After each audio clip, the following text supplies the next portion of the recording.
This week on True Crime Travelers, today's case involves a Tantra sex cult, a paradise island, a fire, a dead girl from Belgium, and giant lizards that not only helped discover the crime, but also helped cover up the crime. This is the most mysterious unsolved case we have ever covered. Welcome to True Crime Travelers, where we investigate suspicious murders and disappearances around the world, but from a traveler's perspective. We are Alexa and Emilia, award-winning travel experts and the authors behind the Solo Girls Travel Guide book series. We are obsessed with safety and true crime, but I promise we're not here to scare you. We're here to prepare you. So there's this island in Thailand called Murder Island. That's obviously not its official name, right? But it got this name because of the dozens of deaths that have happened between 2014 and 2024 under very suspicious circumstances. When I say suspicious, I'm talking about people committing suicide with their hands tied behind their back, like cases that don't really make any sense. And to top it all off, people are scared to talk about the deaths that happen on this island, Murder Island. And even I am a little scared to talk about these cases. Dude, we write about this place, don't we? Like, even I'm scared to talk about this. We do. We write about this island. This island is Koh Tao in Thailand. And Emmy and I have been covering this case for how long now, Emmy? Oh my God. I mean, at least over a year, because it's the time we have been working on this podcast. Right. I actually have new details for you. Oh my God. Since the last time we've talked about this, I have new details that will blow your mind, and we have a lot of investigating to do today. So let me just get into it. Let me tell the people about Murder Island, aka Koh Tao, Thailand. This island is one of the most beautiful islands in the world. White sand beaches, beautiful turquoise water, some of the best scuba diving in the world, lovely local people, amazing food. It's the kind of place where you get off a boat and you take your shoes off right away and you just go into like vacation mode. It's beautiful. It's one of my favorite places in the world, actually.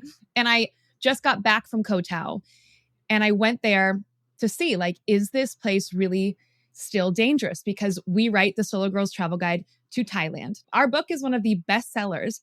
It just came up as the bestseller in Bangkok travel guides this week, actually, Emmy. Did you see that? Yeah, I saw. I'm so proud of it. Me too. Okay, so back to the case. What is this crazy story? This is the case of Elise Dallemagne, a 30-year-old backpacker from Belgium. You always pronounce her name like an Italian. It's Dallemagne because she's Belgian, isn't she? Yeah. So it's French. Dallemagne. No, Dallemagne. Dallemagne. Okay, I'm going to call her Elise from now on so I don't just like butcher her name. So let me tell you guys about Elise, okay? After completing a degree in holistic medicine, she wanted to re-find herself, as many people do after all these studies, right? So she backpacked around Australia and New Zealand and Asia. And backpacking Southeast Asia is super cheap. You can extend your travels very easily, especially in Southeast Asia. And her favorite place was Thailand, specifically, but not Koh Tao, an island called Koh Phangan in Thailand. You see, in the Gulf of Thailand, there's these three islands. So we have Koh Samui, the big island. We have Koh Phangan, the full moon island that is known for a lot of holistic retreats and cults. And then we have Koh Tao on the top, which is known for scuba diving. It's really tiny. It's beautiful, but it's also known for all these deaths. Elise, you guys, was not on Koh Tao. She was not on Murder Island yet.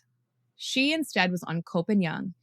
And the thing that drew her to Koh Phangan was a Tantra sex cult. I am not kidding. How did she end up there? So she was backpacking Southeast Asia and she did her yoga training and then she left. And while she was outside of Thailand, I mean, she started communicating with these cult members and they like invited her. So when she went back to Koh Phangan, it was to go to this cult. I thought she had just stumbled upon it and it just kind of happened over time. But no, It turns out Elise, who loved holistic medicine, she thought of herself as a healer, and by all accounts, she was a healer. She liked the draw of this. And the cult that she went to is a sect of the Santia Sai Baba cult. And let me tell you about this cult real quick. Now, this cult, the leader is Santia Sai Baba. He passed away in 2011, but he is the basis to which this cult is built upon. He sees himself as this like omnipresent teleportation. He can save lives. He was born from a virgin mother. This is this kind of guy, like a con artist. He dies in 2011. And there's all these sects of Santia Sai Baba all around the world. And this one in Thailand was called Sacred. And it was run by a German guru named Ramon Andreas. And Emmy and I'm going to send you that photo of Ramon Andreas. Okay, tell me what you're seeing. I'm seeing this white dude with a long beard, long hair, long white flowy robes, beaded necklace around his neck, sitting on a kind of like a cushion. And he looks like he's looking at an audience, like he's speaking on a stage. But his clothes, his hair, everything, he looks like the literal cliche of a Western guru. Like if that guy walked into the room, you'd be like, he's a cult leader. He's the way the Simpsons would draw a cult. Dude, you nailed it. He's the way the Simpsons would draw. So now we have Ramon Andreas, who is running this sacred sect of Santia Sai Baba in Koh Phangan, Thailand. And it is a Tantra retreat. And I don't know why, but like for the past year, exploring this case, it never really occurred to me to break down what happens in a Tantra retreat. But there is this insane Vice documentary that I will link below. And they go to Koh Phangan and they go into these Tantra retreats. And it's really creepy. It's like, first of all, it's not all just sex, but it's a lot of sex. It's a lot of sex. You are free and you're like intertwined with people and doing like weird breathing and touching. And, with that comes power. Power comes from a Tantra retreat. Like someone can gain power over another person very easily when you let your body and your mind become theirs, right? You love cults, Emmy. I love cult stories. And yeah, I think in that healing yoga space, there have been so many stories, like power abuse stories where gurus or teachers are taking advantage of students that, yeah, it sounds like this story is one of those. Yeah. Where you drop your boundaries. So it's easy for people to like really step over them. Right. And I could see why Elise, with a pure mind and a pure heart, might be open to this. She is a holistic healer. And there is some kind of Tantra healing that I personally would not involve myself in. I just don't want that. But I know that I have friends that are okay with that. And I'm not saying it's bad or good, but it's not for me. But it was for Elise in her holistic journey. And Emmy, okay, Elise, she went there determined to be part of this holistic Tantra cult, okay? In 2017, the only visa that you could get to stay in Thailand was max like 2 months, maybe 3 if you're really extending, okay? So in my mind, Elise was probably only there for like 2-3 months, but no, she was doing visa runs, which is what I did when I lived in Southeast Asia. I am no stranger to visa runs. Visa run is basically, hey, my visa is running out. I'm going to take my passport. I'm going to hop over to Malaysia.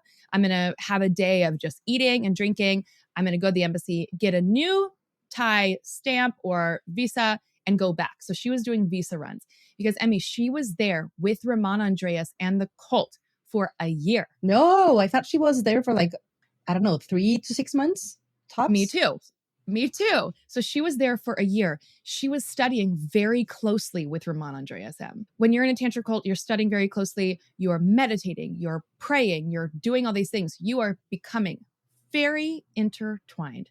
So everyone remember that as we carry on with this story. After this year of living at the ashram, Elise announces that she's going to return home to Belgium. Now, Elise tells the people at the cult, I'm just going to go home and make some money, and then I'll be right back, okay? But as this story gets crazy, I doubt that's actually what happened. On April 17th, 2017, Elise is in Koh Phangan, Thailand. She Skypes her mom, and her mom's name is Michelle. They didn't talk every single day, but they talked often enough. She tells her mom, hey mom, I'm coming home. In 2 days, I'm gonna get on a boat and I'm gonna go to the mainland. And then I'm gonna go to Bangkok and get on a flight and come home. On the 19th, on April 19th, Elise gets on the boat from Koh Phangan, departing, heading to the mainland. But this is a very big but, and this is like where our entire story centers around. This boat, before it heads to the mainland, it goes from Koh Phangan and it goes to Koh Tao to drop off other travelers and to pick up other travelers headed to Champan. Champan is on the mainland. When you get off the boat, I literally just did this trip for the millionth time. You get off the boat and then there's buses right there and you get on a bus and the bus takes you 6 hours up to Bangkok and then you're there. It's really easy. But that is not what happened. Elise did not go to Champan. Instead, Elise did something that puzzles everyone to this day, and this is why we're here. Elise unexpectedly got off the boat to Koh Tao. And unfortunately, Elise would never make it to the mainland. And we are going to get into those details right after this break.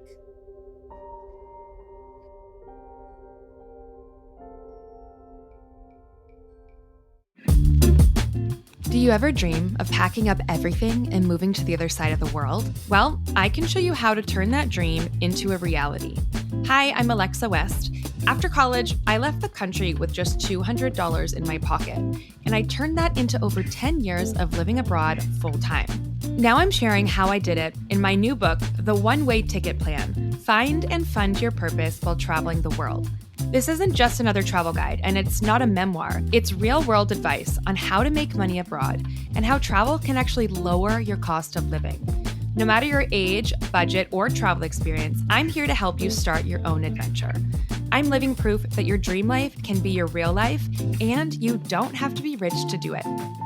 Inside the One-Way Ticket Plan, you'll discover guidance on traveling safely and confidently, tips for navigating foreign cultures, including those tricky toilets, the ones you have to squat over, strategies for coping with loneliness and making meaningful connections, how to avoid tourist traps, and how to find the most authentic experiences, and of course, practical ways to fund your travels without breaking the bank.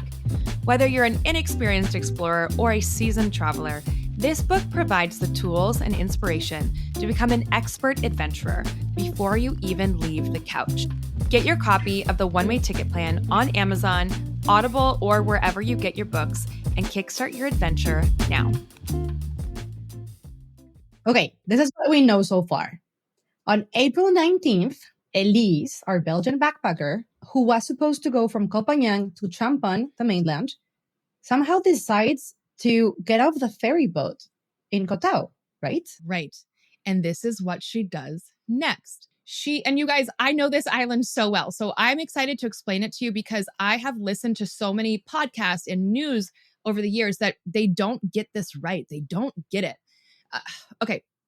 She walks to Triple B Bungalows, where she shows up and she asks for the cheapest room possible, which is totally normal. I would do that all the time. I would get dropped off somewhere and I'd walk and I would ask for the cheapest room. Wait, you've actually stayed there, right? The Triple B Bungalows. I know Triple B Bungalows. I have stayed at Triple B Bungalows. They are cheap. They are nothing to write home about. Just really simple little bungalows. And they're near a pier called Mayhad Pier. And Mayhad Pier is where all the boats come and go. And it's also on the way to Sairi Beach. Sairi Beach is paradise. It's this long, beautiful stretch of beach that it makes this bay. And it's where all these hotels are and restaurants and the backpackers. But it's also where all the deaths usually are too.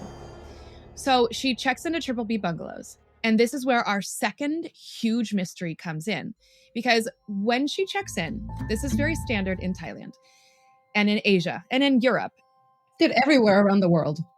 Everywhere. The hotel is like, okay, here's this piece of paper. Please write down your name, your passport number, and what country you're from. Elise writes down Elise Dallemagne. And then she scribbles it out and she writes Elise Dupuis. And that name is not even related to anything in her life, right? No, it's not like a mother's maiden name. from all accounts, this is a completely random name. So question number 1, why is Elise writing down a completely random name? Weird thing number 3, she refuses to disclose her passport number. You guys, it's the easiest thing. You go in, you put your name, put the date, put your passport number. She had been traveling for years by this point. This is standard protocol. She doesn't want to write her passport number down. Just remember these clues. We're going to talk about them when we play detective at the end of this case. She checks in.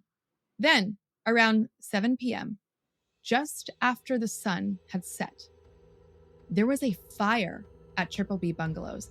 A fire that burned down 3 bungalows, including Elise's bungalow. And there are reports that the fire started inside Elise's bungalow. To this day, we don't really know. All we know is that Elise then did something very, very strange. She's seen running from the bungalows. And what she does next is so confusing because she's near Mayhead Pier. She's near Syrie Beach. There are literally dozens of hotels, cheap hotels for her to choose from next to her. Okay. And she has a boat ticket for the next day. Okay. So she had gotten off the boat. She had gotten another boat ticket, apparently. She has a boat ticket for the next day. The best case for her would be to go take her stuff to another hotel, sleep, get on the boat in the morning. That is not what Elise does. She chooses to head to the other side of the island after the sun has set to another bay. And this bay is 2.5 kilometers, which I think is 1.2 miles. Do you know how long that takes? That takes an hour. On a hilly road. Yeah, you guys. Koh Tao is really mountainous.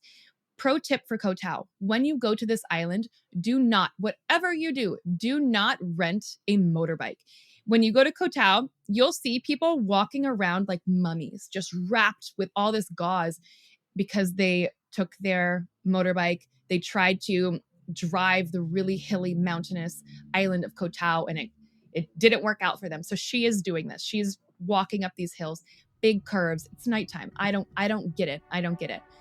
So she checks into a hotel called Hotel Poseidon. Now, here's the confusing part about that. Hotel Poseidon is beachfront. It is nicer. It is more expensive. It's more secluded. And Elise is at the end of her trip, and she said she had to go home to make more money. Why, then, would she check into a more expensive hotel in the middle of the night? On the other side of the island. Right. And Emmy, she skipped that boat ticket, and that boat ticket cost money. So she's just kind of throwing away money now, which tells me maybe she wasn't on a budget. Maybe that's not why she left the island. Elise, when she gets to Poseidon, she does 2 things. 1, she books a boat to the mainland. So she's now extended her trip. Wait, Lexi, back up 1 second. I guess this means that she wasn't in a hurry to go back to Bangkok yet. Like, then. Did she have a flight back home already? Good question. This is a question that you and I have had for the past year. And I have the answer, Emmy. When she gets to this new hotel, she does 2 things. 1, she books a new boat ticket to leave Koh Tao and head to Champan. She also, does indeed book a flight. She books a flight on Qatar Airlines, leaving from Bangkok. So she now has a boat ticket leaving the island, and she has a flight leaving Thailand. Reports say that that boat was supposed to leave on April 24th. But unfortunately, Elise would never make it on that boat. And she would never make it on that flight home. Because 3 days after she was supposed to leave, on April 27th, the locals, they start noticing these really big lizards. They keep going back and forth into the jungle. And in Thailand, these lizards, they're called monitor lizards. They look like Komodo dragons, basically. And so the locals, they decide to follow the lizards into the jungle. And what they find is horrendous. In the jungles of Thailand, they find Elise's half-eaten body, decomposed by the heat and the bugs, barely recognizable, only identifiable by her dental records. What happened to Elise in the jungle And how did she end up there? How did this young, happy backpacker on the trip of a lifetime wind up dead in paradise? We're going to jump into the details of the crime scene, or at least what we know, after this break. Want to travel with us? Every summer, Emilia and I take small groups of women away from the daily stressors of life in what we call river therapy. Imagine whitewater rafting in the most stunning locations across the USA, completely off the grid for up to 5 days, designed specifically for women who need a soul reset. Bring your stresses, anxieties, and fears, bring your dreams, wishes, and goals, and join us for river therapy. Go to alexa-west.com and click on Glow Up Travel to join our next trip. Locals have just found Elise's body decomposing in the jungle. And of course, no one knows it's Elise immediately. Her body is naked except for these cotton shawls wrapped around her. She's wrapped in cotton shawls. And there are reports that there is a nylon cord, kind of the cords that you would use to tie up a boat, also in the area. Mm-hmm. And some reports say around her neck, but many reports say not around her neck. I personally believe that not around her neck. And there is an empty fuel canister next to her body. Is that implying that she started the fire back at Triple B Bungalows? That's what police are saying. Police are saying this is clearly a suicide. These ropes, she hung herself. And the fire, it's an admission of guilt. So the police immediately rule Elise's death a suicide. And apparently the director of the Institute of Forensic Science at Police General Hospital in Bangkok said that there were wounds around her neck due to hanging and some non-fatal bruises on the head. No drugs found in the body. She killed herself. Okay, fine. Show us the photos. Just show us the photos of the crime scene, because that's pretty normal to take photos of a crime scene, especially in Thailand, you guys. There used to be this website called Pharong Deaths, and Pharong, or like Phalang, that means foreigner in Thai. And there's this website called Pharong Deaths, and me being like the criminologist mind and this death obsessed person, I was obsessed with this website. And you would have photos of dead bodies blurred out on the website. And these photos were so plentiful because it's just part of Thai culture almost to be taking photos of dead bodies and sharing them around. Do you remember that one time our driver sent one of our employees a photo of his dead uncle? Yeah.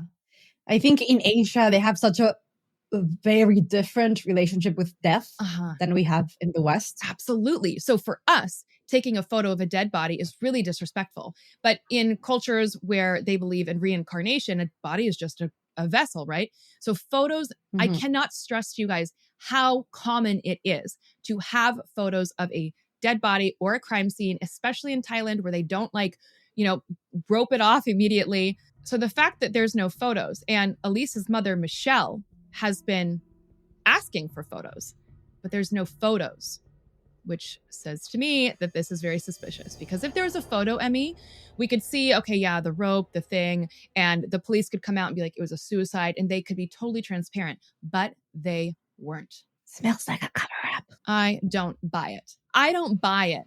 I do not buy that this is a suicide.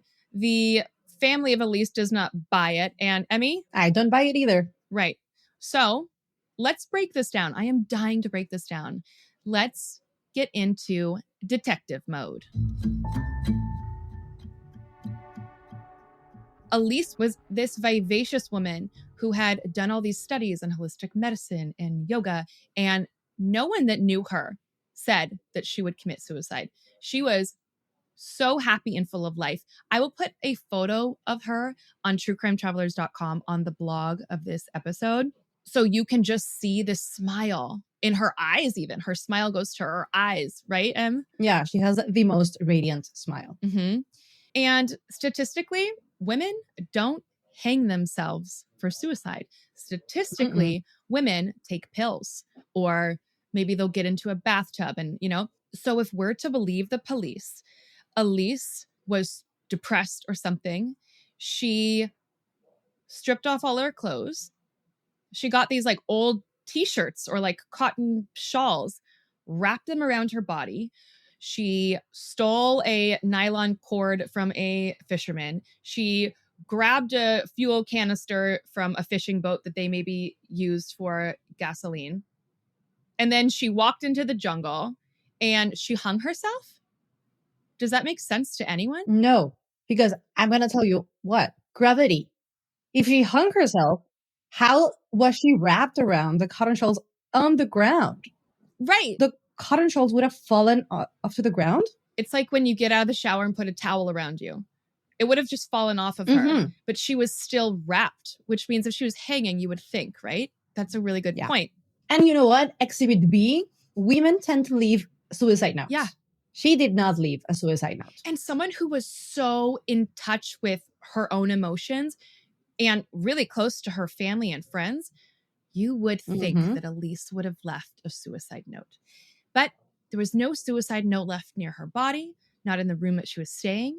There was also no evidence of any kind of fire starters besides this random gasoline can next to her, empty. There also was no rope found in her hotel room. And what about an autopsy? Her body was taken to Surat Thani Hospital. And fun fact, I used to live in Surat Thani town. Was taken to Surat Thani Hospital. But Elise's mother, she kept trying to get her hands on an autopsy. And they just wouldn't give it to her. They kept delaying. Oh, imagine that. Imagine the pain. Anger. The anger. So her mom came to Thailand to search for clues. And during this search for clues, Miha, I have saved the craziest plot twist for last. One that makes absolutely no sense and will break your brain. So take a sip of your mezcal, Miha. Take a little sip of your alcohol. In my defense, it's 7:30 p.m. here, so don't judge me, people. Emmy's in Spain. If you guys don't know that, I'm in Seattle. Emmy's in Spain, if you don't know. You can follow us on Instagram at Solo Girls Travel Guide and at Hello Emilia. I'll put down below. You can follow Emmy's Spanish adventures. Okay. When Elise's mom came to investigate, she couldn't find Elise's bags. They were not at the hotel. Instead, were on the mainland at the pier. They had been locked up at the pier since Elise disappeared. Like locked up like in a locker or something? Yes. No. Yes. Okay, let's break this down. If you have backpacked Thailand and you have been on one of these boats, you know how it works with luggage and tickets, okay? This is how it works.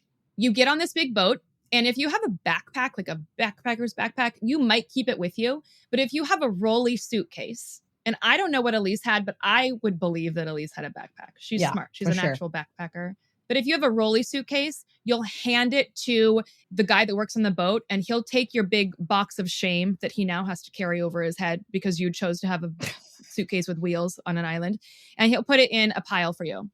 And sometimes if your backpack is big enough and you don't want to carry it, you can chuck your backpack in that pile and they'll do the same. And then when it's time to get off the boat, they'll chuck all your bags onto the pier. And then you collect your bag and you go on your merry way. Okay, but if it makes more than one stop, how do they know when and where to take your bags off? Good question. So if it has more than one stop, they'll usually look at your ticket and they'll tag your bag. So maybe all the blue bags get off at Koh Tao and all the green bags get off at Chumphon, okay? That's a smart system. It is. Her bags were not marked to get off the boat at Koh Tao, which tells us that she was not planning to get off the boat in Koh Tao, or was she? Here's what I think happened.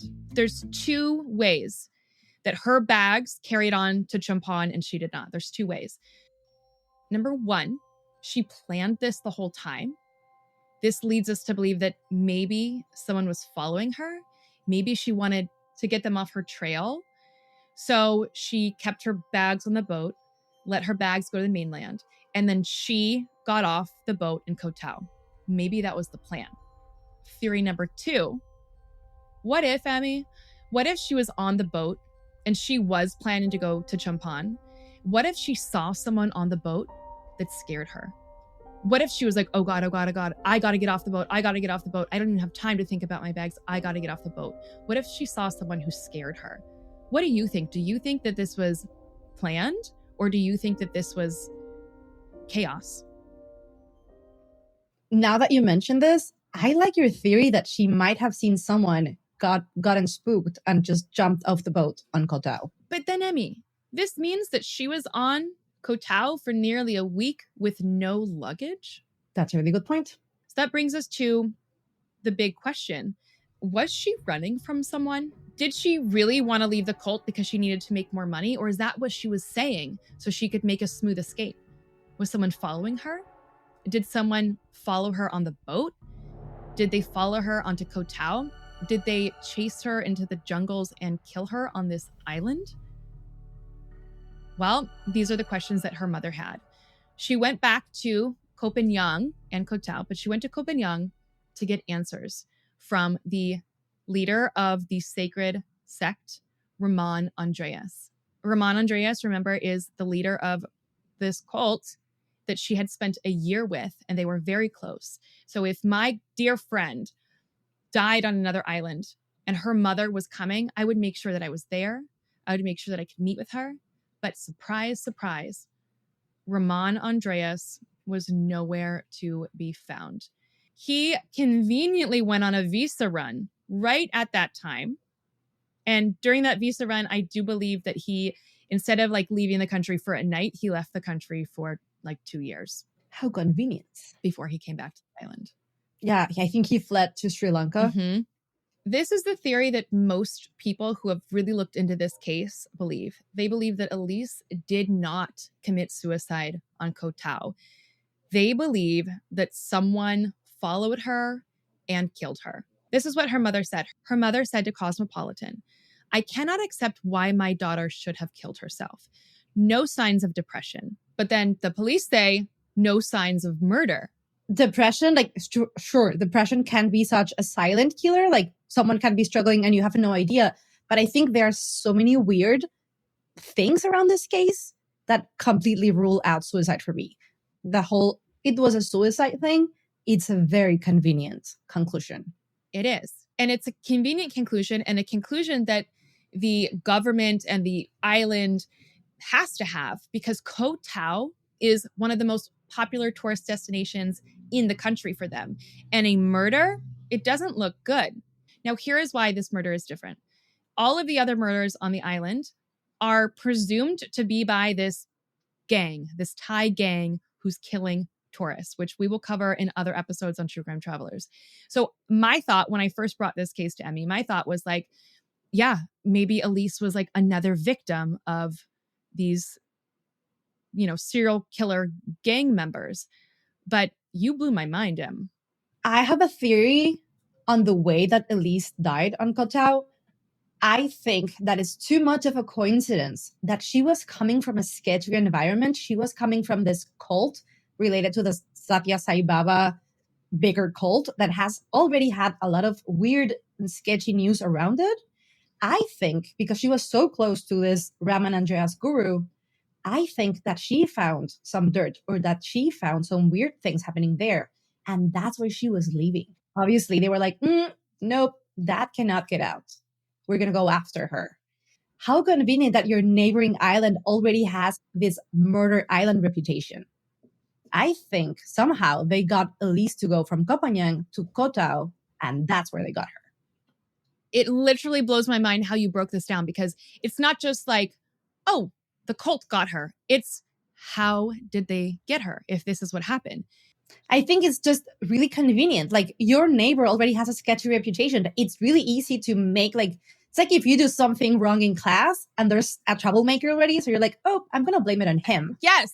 And it would have been really easy for them to like, oh, we're going to we're going to kill her there. And then it's just going to be like brushed under the rug as one more case. Like, police over there is just going to cover it up. It's genius. It's brilliant. And let's go a step further. What if this cult paid off someone on the island to help them kill her? Because when you first brought this to me, I was like, What? So you think like Ramon Andreas is just like floating around the island with his long beard and his white robes, and you were like, oh no, he's not gonna splatter his white Guru Rose's blood. ugh. A leader like that, like they have people who do everything for them, you know, Right. like they're expert at manipulating people. Right. So yeah, These aren't just normal people that Elise was dealing with. She is dealing with people who master in the art of manipulation and planning. That's why they're cults. That's why they're cults. Literally, the only thing they do is plan and manipulate for their own benefit. So the strongest theory that we have here on how Elise died in Thailand is that she was fleeing this Tantra sex cult because there was some secret that she knew, or some dirt, or maybe there was some love triangle. Whatever it was, Elise was leaving the island out of fear. And when she got on that boat, I believe that almost like herding sheep, someone knew how to get her off onto Koh Tao into the palm of paradise where murders happen all the time. This was predestined in the eyes of the cult. And you know what? It's not over. I have a huge update for you. I found this video accidentally scrolling on social media. I see this video of this guru guy all over this 13-year-old boy and like this group of white people in robes, kind of like chanting. Like and a cult video that you found on the internet. And the thing is, Satya Sai Baba, that original like guy who this cult revolved around, he died. But now there's this 13-year-old kid who they believe is the incarnation, the new incarnation of that god. So the cult continues around a 13-year-old kid, and Raman Andres is still at the front and center of this cult. Now, and now he's like creepily close to this 13-year-old boy who they believe is a deity. How crazy is it though that people have not really heard from him? He's kept a very low profile since the Elise case. How crazy is it, Emmy, that a video comes across your feed and you're able to put that together and figure out that's Ramon Andreas? And the fact that they have this new guru that's a 13-year-old boy, these people are creepy as hell. 100%. 100%. And you know what? I was able to put this together because we had been researching this case for a while. But I also researched, hey, anyone talked about this? I was like, no one is talking about this anymore. So here we are talking about it. Here we go. And this is like the Shanquilla Robinson case or the Tu Zhejiang case. Like there are cases that people just stop talking about. And the problem with that is that the things that put these people in danger are continuing to put other people in danger. So we can't just stop talking about these things. We cannot. Okay. So now that the outrage is real, what do we learn from these cases? Like, what is the travel lesson from this case? I can think of a few things on the top of my head, but what do you think? For me, what would you tell someone? First and foremost, trust your gut and your intuition always. Because when you get wrapped up with people like this, like in a cult or in the healing space, it's very easy to cross a line. So whenever something feels off for you, listen to that voice inside your literally your gut and your brain, and also talk to a friend who knows you really well, because sometimes you will need an outside perspective that tells you dude, that's weird, or dude, that's creepy. So that's what you do for me. Yeah. Talk to someone and follow your intuition. And so Elise did half of these things. She was following her intuition by leaving. I am convinced that she was leaving because she was afraid. But she didn't tell her mom. Yeah. She didn't speak this to her mother. Maybe she didn't want to freak her mom out. Like, you and I will be traveling and you'll say to me, if we're in a bad situation, you'd be like, I'm not telling my mom. Well, my mom is going to know now because she listens to this podcast religiously. So we keep secrets sometimes, Mom. It's for your own good. But that's probably what Elise thought too. She's just I don't want to tell my mom. But if you're in danger and it's ongoing danger, you should tell someone you're in ongoing danger. And at least they can help solve your murder. Yeah. If it happens. And we're not trying to shame and blame anyone on this podcast ever. You guys know that our motto is we're not here to scare you. We're here to prepare you. And if we can take away lessons from these really sad stories, then there is a tiny silver lining. Yeah. My takeaway lesson from this is literally the reason why Emmy and I share locations with each other, is always share your location with someone. So we are sharing on 2 apps. Last night, I went on the app 360, which is the app that I recommend that you guys use. It is a location sharing app, and it can get really detailed. It will keep kind of like the trail, like your trail, for a couple days. So share that only with people you trust. But I went on last night, Emmy, to check your location, and it's off. Why is your location off? I don't know. I realized this morning that was deactivated. I think I, at some point, kind of like turned off my location. I don't know, some update on my phone. So I went in this morning, I was like, oh, that's right. Like, it's not on. So I turned it back on. If something happens to you, I want to be the one to solve your murder. It's okay, though, because we also share in our Google Maps location sharing. We share 24/7. Yeah, actually, this morning on Instagram and TikTok, we shared a few travel safety apps that are going to give you and your loved ones and your parents a lot of peace of mind when you're traveling. So go check them out. And don't worry, you guys, we will make an official tutorial on how to do this. We'll add that to the blog at truecrimetravelers.com. You guys can go through all of the past cases that we've done and all of the travel lessons that we've done. But before I leave you, because this case is so grim and scary and heartbreaking, I want to remind you that these cases are so shocking because they're so rare. Do not let this stop you from traveling. And remember that if a story scares you, that story will stay with you. And now you are less likely to become a victim of someone or of circumstance because you have that alarm. You have that like alert on already. So just by listening to this podcast, you are less likely to become a victim. We don't have any stats to prove it, but I believe it, right? Yeah. Yeah. You are now more prepared to travel than anyone who hasn't listened to this podcast. So if you know a traveler in your world, send them this episode. Help them become a safer, wiser traveler like you. If you want to meet other travelers like you, join either our Facebook group, Solo Girls Travel, where we discuss the cases, or join us on Reddit. We started a Reddit subreddit. It's our Solo Girls Travel Guide. It's not our True Crime Travelers because that thing got banned like 3 times.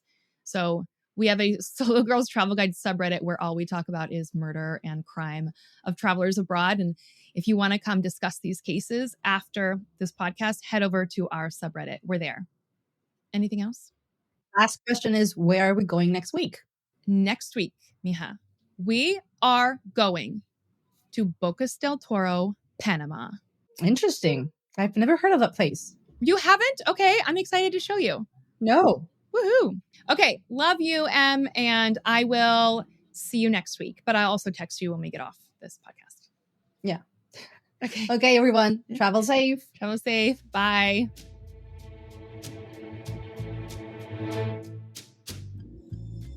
This podcast delves into true crime cases, and we want to remind our listeners that all individuals mentioned are presumed innocent until proven guilty. The opinions expressed here are solely those of myself and Emilia. We strive to research thoroughly and provide accurate and up-to-date information, but please be aware that some details may evolve over time. We encourage you to do your own research and verify the information presented. Thanks for listening.